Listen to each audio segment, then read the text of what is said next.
gonna talk about fiction. What is fiction? Fiction are literatures that are based and created from the imagination, depicts imaginary events and people. These are fabricated stories which the author desires us to get or to acquire. Again, the author desires and imagination. It is a make-believe stories. Make-believe or not true stories that includes fairy tales, short stories, stories that you've read in the internet, Wattpad, and other e-websites. So what is the difference versus fiction and non-fiction?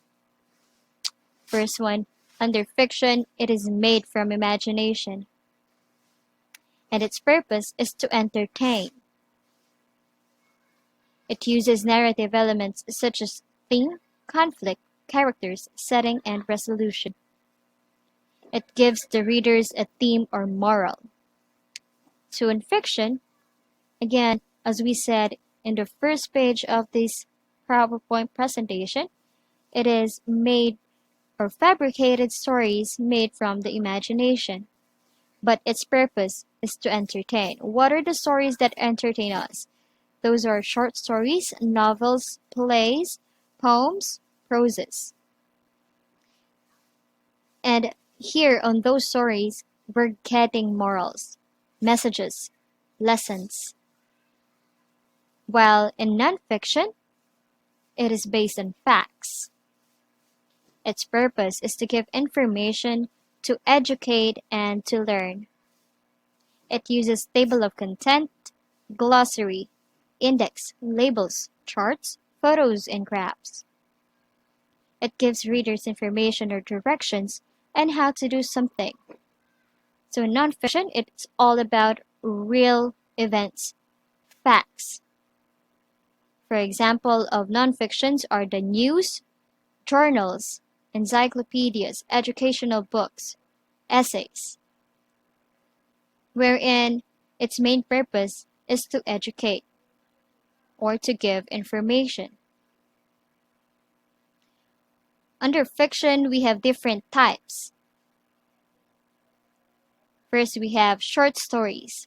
What are the samples of short stories? We have there the legends. We also have fables. We have parables. In novels, those are the works that you can read in a book. For example, J.K. Rowling's Harry Potter. We also have The Nile and the River and other more. We include poems under fiction. And of course, let us not forget plays. Plays are the dramas that somehow or modernly can be seen now in televisions or in online. There are elements of fiction, and the common elements of it are plot, theme, setting, conflict, and characters. The first element will be the plot. What is plot? It is the sequence of events in the story. It is the order in which things move and happen in a story. How you arrange the story from the beginning, middle, and end. So this is the graph of plot. It will begin to the introduction, or also known as exposition, will rise or will go to the conflict, which will introduce the conflict rather, that will come to the rising action, and the rising action will lead the story to the climax. Climax is the highest point of interest or the most interesting part. The falling action are the things or that are done, the solutions, the options that the characters chose to solve the climax. And then the resolution is how it ends. What is the result or the ending of the story? Next, we have conflict. Conflict is the problem or struggle of the character must face in the story. The conflict is the problem that needs to be resolved at the end of your story. Without it, the story would have no point or purpose, because it is the fuel of the story. It won't move, it won't flow if there is no conflict. So there are two types of conflict. First one is the internal. When we say internal, it is the conflict happening inside the character. Examples are anxieties, depression, self-doubt, self-esteem, personal egos. So those are inside conflict of a character. Next will be the external conflict, or also known as the outside.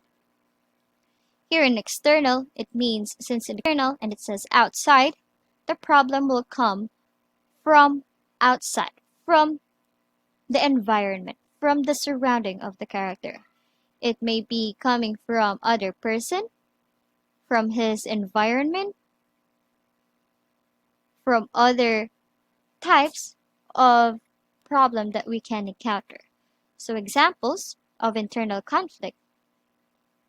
Internal conflict in conflicts are thoughts or feelings the characters struggle with, like thinking they are going to lose a game or feeling worried.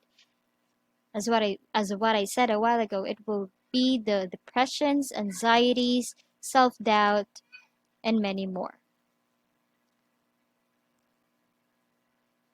However, in external conflict, we have here. So conditions or people that are causing problems for the main character are called external conflicts. These problems are happening outside of the character. So it may be their classmates bullying them, it may be the environment, it may be the society. No? Now, the conflict could be one or a combination of the following. We have person versus self, person versus person, person versus nature, and person versus society. The person versus self will be under internal conflict. Person versus person, person versus nature, person versus society will be the external conflict. We also have characters under the elements of a story. So first one,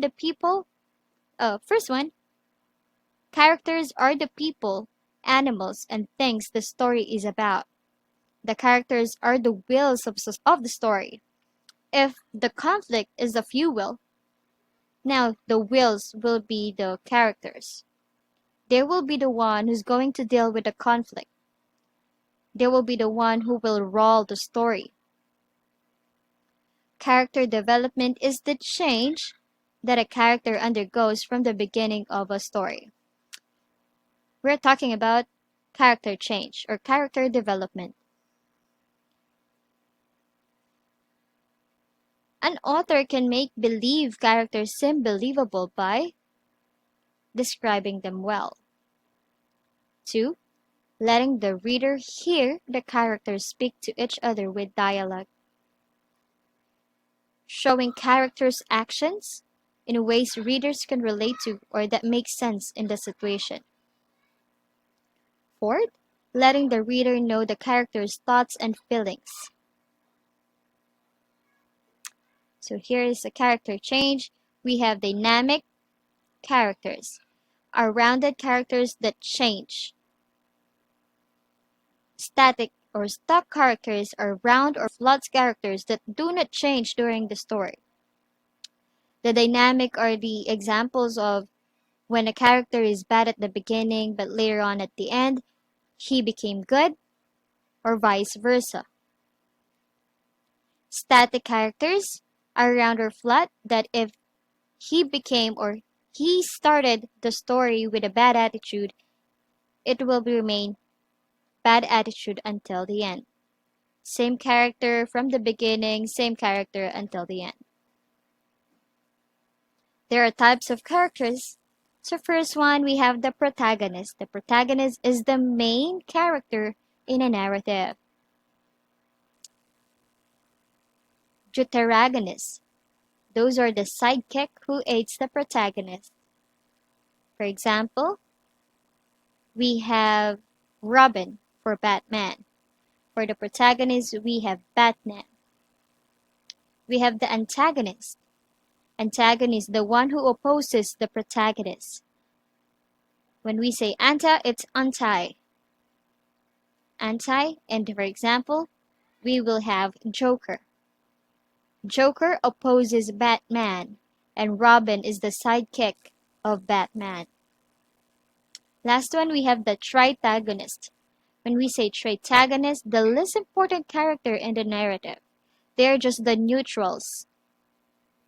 Maybe they can be the extras. The speaker in a work of fiction is called narrative. The following are the point of views that you can choose for your story. If you realize here in this part, it says letting the reader know the character's thoughts and feelings, and also showing the character's action in ways readers can relate to or make sense for the situation. That is related to narrators. So what is the purpose of the narrator? The first person point of view would be the major character. The narrator could be a major character or a minor character or just a bystander. It is signified by I or we. Second person point of view, the story uses pronoun you. Remember that the identity addresses you is not necessarily the person reading the narrative. Third point of view will be the usage of he, she, it, or they. It could be objective, limited, omniscient, and omniscient. So we have three kinds of person or third person point of view. First is objective. When we say objective, the narrator just gives an unbiased point of view. So he will give his opinion, suggestions, and thoughts about the story. Limited omniscient means the narrator knows the thoughts, opinions, or feelings of one character. As such, the narrator cannot tell anything which the character does not know. Here, the narrator or the person telling the story will know everything about just one character. His thoughts, his feelings, what he's doing, what he's gonna do. So it's just like knowing everything about the main character or somebody in the story. The third will be the omniscient. When we say omniscient, the narrator knows the thoughts, opinions, or feelings of all the characters and everything about the places and events. If limited omniscient focuses on only one character, omniscient person point of view means that the narrator knows it all. He sees everything. He knows everything about every character, their thoughts, their feelings, what they have done, what they're gonna do, where they are, and what's gonna happen. We also have the setting. Setting is the time and geographic location within a narrative. Stories don't always directly tell us their time period. Sometimes we must figure it out from clues, descriptions in the story such as the style of clothing worn, the activities done, the technology used by the characters. For example, long ago, today, and in the future. So, in stories, they don't always tell us the time or the year. They're just giving us hints. For example, describing the clothing, describing the infrastructures, describing the modernization. modernization of the era. Theme is the last element of the story. It is the main idea that weaves the story together, often a statement about society or human nature. We have two types. When we say explicit, is when the writer states the theme openly and clearly.